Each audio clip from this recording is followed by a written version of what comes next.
Hello 10th class. आज हम हिंदी व्याकरण का एक और इजी सा चैप्टर करने वाले हैं जिसका नाम है समास। तो सबसे पहले हम इसके परिभाषा देखते हुए समझेंगे कितने टाइप के हैं और उसके बाद कुछ एग्जाम्पल्स भी करेंगे।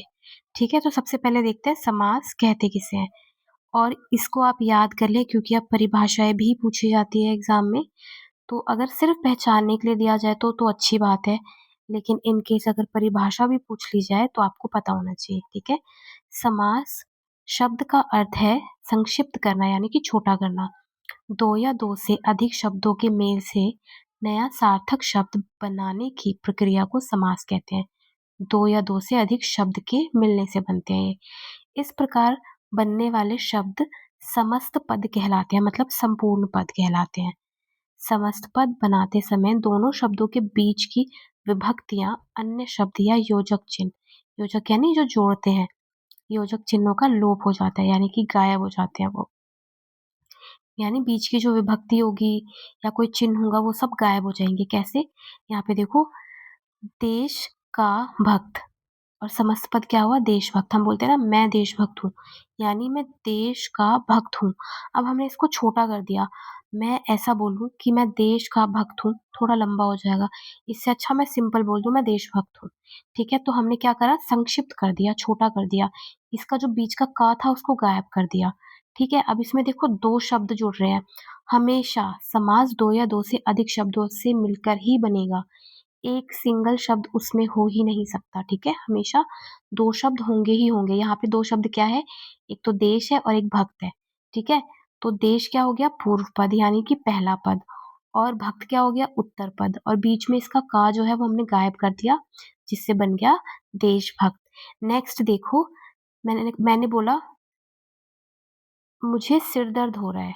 ठीक है, सिर दर्द हो रहा है यानी मेरे सिर में दर्द हो रहा है। अब यहाँ पे भी मैंने सिर दर्द को छोटा करके बोल दिया कि मुझे सिर दर्द हो रहा है, जबकि अगर इसको हम विग्रह करके यानी संपूर्ण भाषा में लिखेंगे तो कैसे लिखेंगे? मेरे सिर में दर्द हो रहा है। अब देखो यहाँ पे सिर क्या है? पूर्व पद, दर्द क्या है? उत्तर पद, और ये मिलके समस्त पद क्या बन गया? समस्त पद यानी संपूर्ण पद, जो हमने इकट्ठा करके लिखा वो बन गया सिर दर्द। ठीक है, अब देखो सबसे इम्पोर्टेंट कि ये ध्यान रखना कि कितने टाइप के होते हैं? 6 टाइप के होते हैं। कितने होते हैं? 6 टाइप के होते हैं समास। कौन कौन से? पहला देखो, तत्पुरुष समास। तत्पुरुष, इसको याद कैसे रखोगी? इसका पुरुष इंपॉर्टेंट ले लो। पुरुष तत् देखो ऑलरेडी आधा अधूरा है। ठीक है, तो इसको छोड़ दो, यानी पुरुष इंपॉर्टेंट है, यानी कि दूसरा पद इंपॉर्टेंट है। ठीक है, तो जब भी बोले कि तत्पुरुष समास की परिभाषा देते हुए और आपको एग्जाम्पल दिया हुआ एक बोला हो इसको विग्रह करो और परिभाषा भी दो कि ये तत्पुरुष समास क्यों है, क्योंकि इस तरीके से क्वेश्चन बनते हैं। तो उसमें आप क्या लिखोगे कि ये तत्पुरुष समास इसलिए है क्योंकि तत्पुरुष समास में उत्तर पद यानी बाद वाला पद प्रधान होता है।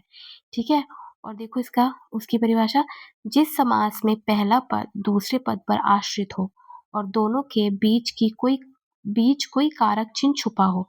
कोई ना कोई कारक चिन्ह जरूर होगा। अब कारक चिन्ह क्या होते हैं?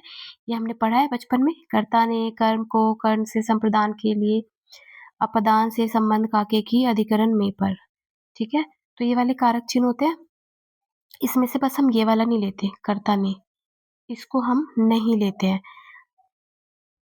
एक मिनट, इरेज ही कर देती हूँ इसको। ठीक है, ये वाला हम नहीं लेंगे।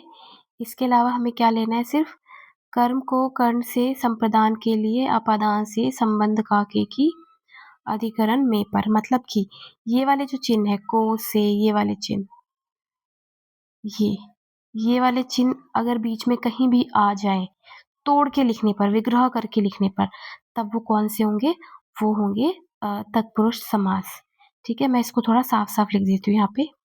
को से के लिए, से काके की, में पर। ठीक है,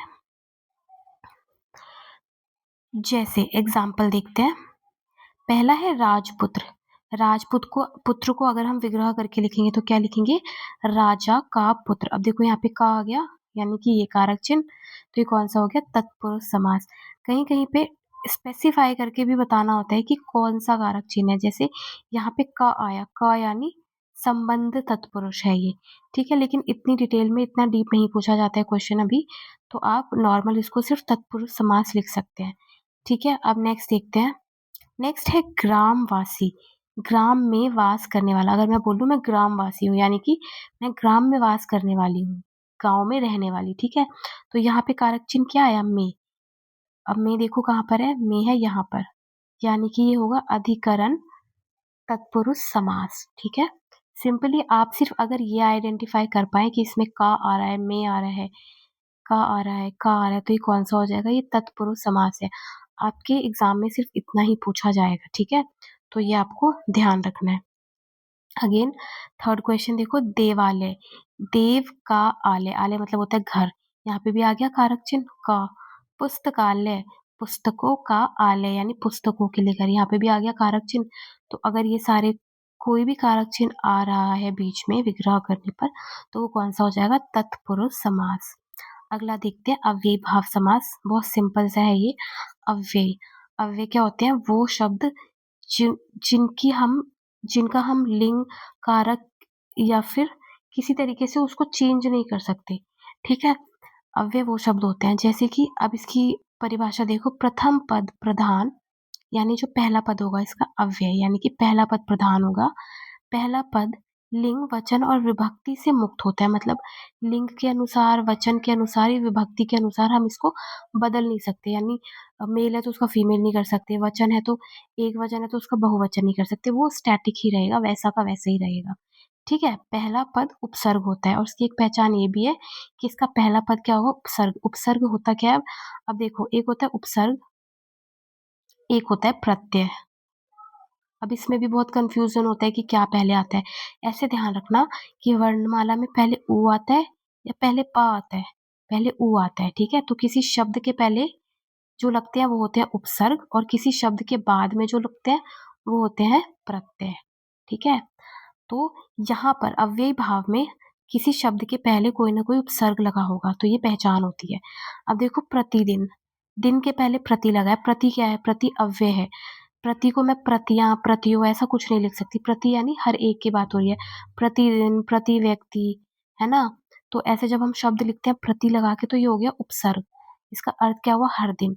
अब देखो, इसका कोई फिक्स विग्रह करने का तरीका नहीं होता है, आपको जो समझ आए, जैसे समझ आए वैसे लिख दो। जैसे यहाँ पे प्रतिदिन का क्या अर्थ हुआ? हर दिन। और आपने प्रति पहचान लिया कि प्रति क्या है? अव्यय है, तो ये हो गया अव्ययी भाव समास। नेक्स्ट देखो यथाशक्ति। यथा क्या है? यथा अव्यय है, यथा को आप बदल नहीं सकते हो, यथिया यथियो कुछ नहीं कर सकते। यथा मतलब शक्ति के अनुसार, ठीक है। नेक्स्ट देखो अजीवन। जीवन के पहले लगा हुआ है आ, यानी उपसर्ग लगा हुआ है, जिसका अर्थ क्या हुआ? जीवन भर। कहते हैं ना, मैं आजीवन तुम्हारी आभारी रहूंगी, यानी आजीवन यानी संपूर्ण जीवन। तो ये जीवन के पहले उपसर्ग लगा, तो उपसर्ग वाला शब्द आ गया, तो कौन सा हो जाएगा? अव्ययी भाव समास, ठीक है। नेक्स्ट देखते हैं द्विगु समास। द्विगु को आप ऐसे भी लिख सकते हो, ऐसे भी लिख सकते हो। आप इसको लिख लिख के प्रैक्टिस कर ले, क्योंकि ये वो चीजें हैं जो एग्जाम में आनी ही आनी है, ठीक है। तो इसमें कोई गलतियां, कोई ग्रामर मिस्टेक नहीं होनी चाहिए। द्विगु, अब इसमें देखो, द्वि, संस्कृत में दो को, ये जो संख्या दो होता है इसको बोलते हैं द्वि, है ना। एक, द्वि, त्रि, चतुर्थ, पंच, षष्ठी, सप्तमी, अष्टमी, ऐसे करके। तो द्वि का अर्थ होता है संख्या वाला दो। तो ये सिंपल है, जिसका पहला पद संख्यावाची हो, ठीक है। डेफिनेशन देखो, पहला पद संख्यावाची और पहला पद दूसरे दूसरे पद के समूह के रूप में प्रयोग होगा, ठीक है। जैसे त्रिलोक, तीन लोकों का समूह। पंचवटी, पांच वटों का समूह। इसका फिक्स पैटर्न है विग्रह करने का। जब भी द्विगु समास आते हैं जहां पर पहला पद देखो, यहाँ पे त्रि है यानी कि तीन, पंच यानी कि पांच, ठीक है। इसका एक फिक्स पैटर्न है, इसको तोड़ के लिखने का, विग्रह करने के लिखने का। क्या? का समूह, का समूह, का समूह। त्रिलोक आ गया तो तीन लोकों का समूह। पंचवटी आ गया तो पांच वटों का समूह। नवरात्रि आ गया तो नौ रात्रि का समूह। चौराहा आ गया तो चार राहों का समूह, तो का समूह करके आप इसको विग्रह करके लिखेंगे। ठीक है, अगला देखते हैं कर्मधारय। कर्मधारय को ऐसे याद रखो कि देखो कर्मों से पहचान होती है, किसी के अच्छे कर्म किसी के बुरे कर्म, है ना। कर्म यानी किसी की क्वालिटी। अगर मेरे अंदर अच्छी क्वालिटी है तो मैं अच्छे कर्म करूंगी, बुरी क्वालिटी है तो बुरे कर्म करूंगी। ठीक है, तो कर्म इज इक्वल टू क्वालिटी, मतलब जहां पे भी एक पद दूसरे पद की क्वालिटी बता रहा होगा। जैसे अब इसके पहले डेफिनेशन देखते हैं। उत्तर पद प्रधान होता है, इसमें बाद वाला पद जो है वो प्रधान होगा, और दोनों पदों में विशेषण विशेष्य या उपमेय उपमान का संबंध होता है। मतलब एक विशेषण होगा एक विशेष्य होगा, मतलब एक पद दूसरे पद की कोई ना कोई क्वालिटी बता रहा होगा। उपमेय उपमान भी वही होता है कि एक पद दूसरे पद की कोई उपमा यानी कोई उसको क्वालिटी दे रहा होगा। एग्जाम्पल देखते हैं, नील कमल। अब देखो कमल की क्वालिटी बता रहे हैं क्या, कि वो नीला है। ठीक है, अब इसको तोड़ के कैसे लिखेंगे, नीला है जो कमल। अब देखो इसका कर्मधारय का बिल्कुल फिक्स पैटर्न होता है इसको विग्रह करके लिखने का। दो चीजें आती है इसमें, है जो के समान, है जो के समान, ये दो तरीके से ही आप विग्रह करेंगे, इसके अलावा और कोई विग्रह का तरीका ही नहीं होता। अब देखो यहाँ पे नील कलम कमल है, तो कमल की क्वालिटी है कि वो नीला है, तो नीला है जो कमल, सिंपल। सेकेंड वाला देखो चंद्रमुख। अब देखो चंद्र है जो मुख बोल सकते हैं, पर ये थोड़ा अतिशयोक्ति नहीं हो जाएगी कि हमने चांद को ही मुख बता दिया, तो ये थोड़ा ज्यादा हो जाएगा जब हम बोलते हैं कि उसका जो मुख है वो चंद्रमुख है, यानी उसका जो मुख है वो चंद्र के समान है। ठीक है, चांद को ही नहीं बोल देंगे कि उसका मुख है, इसलिए यहाँ पर हमने लगाया के समान। बेसिकली जब आप ये पढ़ के देखोगे तो आपको फील हो जाएगा कि क्या ज्यादा सूटेबल है। अगर है जो आ रहा है तो आप वो लगाएंगे, के समान आ रहा है तो आप वो लगा देंगे, लेकिन ये ही दोनों फिक्स होते हैं। ठीक है, अगला देखते हैं बहुव्रीहि समास। समास में प्रयुक्त पदों के अर्थ से भिन्न किसी अन्य विशेष अर्थ की प्रधानता, दोनों में से कोई प्रधान नहीं होता, दोनों पद में से कोई। ठीक है, यहाँ पे ना तो पहला पद इंपॉर्टेंट होगा ना दूसरा पद इंपॉर्टेंट होगा, कोई तीसरा ही पद इंपॉर्टेंट होता है। ठीक है, यानी कि किसी अन्य विशेष अर्थ की प्रधानता होती है।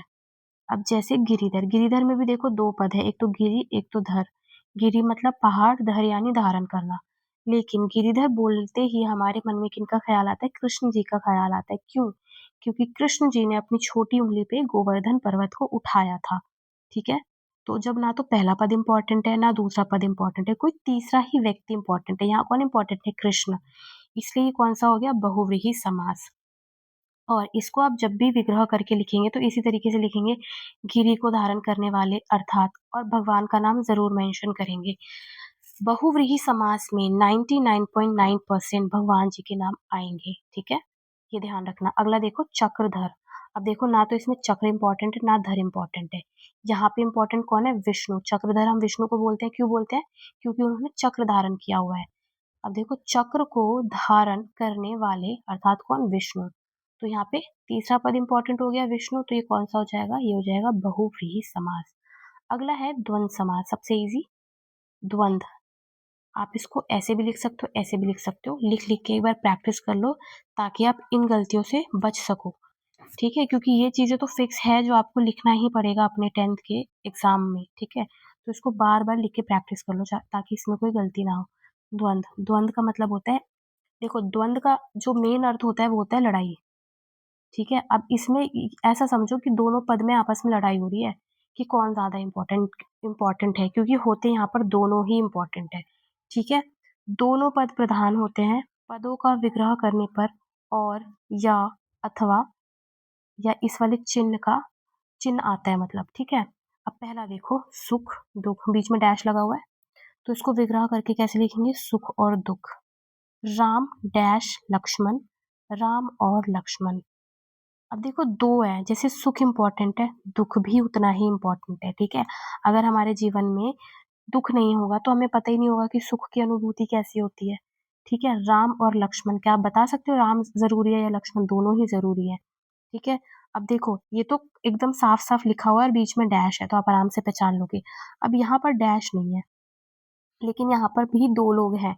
अगर ध्यान से पढ़ोगे भीमा अर्जुन, तो इसमें दो नाम आ रहे हैं, भीम और अर्जुन, और दोनों ही इम्पोर्टेंट है। तो कोई भी ऐसा पद जहाँ पर दोनों इक्वल इम्पोर्टेंस रखता हो वहाँ पर हमारा द्वंद्व समास हो जाएगा। ठीक है? चाय, कॉफ़ी, दाल, चावल ये सारे इसमें आ जाते हैं द्वंद्व समास। अब कुछ एग्ज़ाम्पल्स देखते हैं। पहला है अनुशासन। अनुशासन, अब देखो अनु क्या है? शासन के पहले लगा है अनु, तो ये हो गया उपसर्ग, और उपसर्ग जहाँ लगते हैं वो कौन-सा होता है? जहाँ पे उपसर्ग लगेंगे वो है अव्ययी भाव, तो ये हो गया आपका अव्ययी भाव। चौराहा, चौराहा, अब देखो यहाँ पे पहला पद संख्यावाची है यानी 4, तो ये क्या हो गया? 4 राहों का समूह। और समास कौन-सा हुआ? किसमें आ रहा था संख्या पद? द्विगु में, है ना? 2 वाले में। नीलकंठ, अब देखो नीलकंठ किसको बोलते हैं हम? नीलकंठ बोलते हैं महादेव जी को, है ना? तो एक तो भगवान का नाम आ गया, है ना? और इसको विग्रह करके कैसे लिखोगे? नीला है कंठ जिसका, अर्थात भगवान का नाम ज़रूर मेंशन करना है, अर्थात शिव। तो ये कौन-सा हो गया? बहुव्रीहि। भगवान का नाम आ जाए तो वो बहुव्रीहि ही होता है। अच्छा, अब नेक्स्ट है रस भरी। इसको अगर हम विग्रह करके लिखेंगे तो कैसे लिखेंगे? रस से भरी। अब से क्या है? कारक चिन्ह। कारक चिन्ह किसमें आ रहा था? तत्पुरुष समास में, तो ये हो जाएगा तत्पुरुष समास। नेक्स्ट सीखो गंगा जल। गंगा जल, अगर मैं बोलूं कि मैं गंगा जल लेके आई हूँ, मतलब गंगा का जल, ठीक है? अब का आ गया, का क्या है? कारक चिन्ह, यानी कि ये क्या हो गया? तत्पुरुष समास। अगला है महामुनि। महामुनि, अब देखो क्या मुनि की क्वालिटी बताई जा रही है कि वो महान है ना? क्वालिटी की बात हो रही है, तो क्या होगा? महान है जो मुनि। अब क्वालिटी की बात जहाँ पर होगी कौन सा था वो? क्वालिटी यानी कर्मधारय। दाल चावल, अब बताओ दाल चावल में दाल इम्पोर्टेंट है या चावल? क्या अकेले दाल खा सकते हो या अकेले अकेले चावल खा लिए? नहीं ना, दोनों इम्पोर्टेंट है। तो जहाँ पे दोनों पद जरूरी होते हैं और डैश लगा हुआ है तो कौन सा हो जाएगा? इसको विग्रह करके ऐसे लिखोगे, दाल और चावल, ये हो गया आपका द्वंद्व समास। ठीक है, ये हो गया आपका चैप्टर कंप्लीट। इसके प्रैक्टिस क्वेश्चन मैं और भी करा दूंगी आपको, ताकि और भी ज़्यादा आपको ये टॉपिक क्लियर हो जाए। तब तक आप इस वीडियो को देखें 1 बार 2 बार और कॉन्सेप्ट क्लियर करें। ठीक है बेटा, ऑल द बेस्ट एवरीवन।